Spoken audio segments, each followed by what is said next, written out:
Pozdravljene, drage zaveznice besednega sveta in drugi. Dobrodošli znova v Besedi tedna. Božični in novoletni prazniki so pred nami. Le malo časa je še preostalo za nakupe vsega tistega, kar bomo dali na mizo in kar bomo podarili ljudem okrog sebe. A pozor!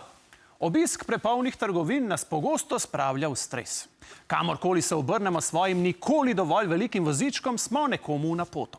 Gneča med policami je nepopisna. Zimsko oblečeni v ogrevanih trgovinah se zelo potimo. Navkljub listku s seznamom potrebnih dobrin vedno nekaj pozabimo. Na parkirišču pred nakupovalnimi središči parkirno mesto dobimo tako daleč stran, da se že sprašujemo, zakaj smo sploh prišli z avtom. A vsi vedno znova pridemo z avtom. In zato so tudi ceste decembrsko zabasane. In proti temu se borimo s povsem odvečnim hupanjem in agresivno vožnjo.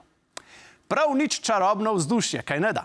Lahko bi mu rekli boživčno vzdušje. Naša nova beseda tedna.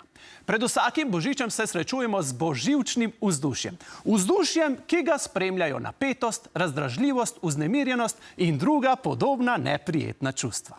Del boživčnega vzdušja je tudi nenehno nerganje.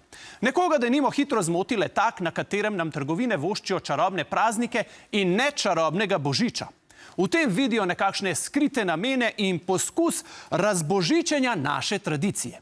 Drugim se upira pretirano potrošništvo, tretjih potrošništvo ne moti, zmoti pa jih, da se njihov praznik hitro spremeni v tako imenovani spraznik, saj povsem izprazni njihove denarnice.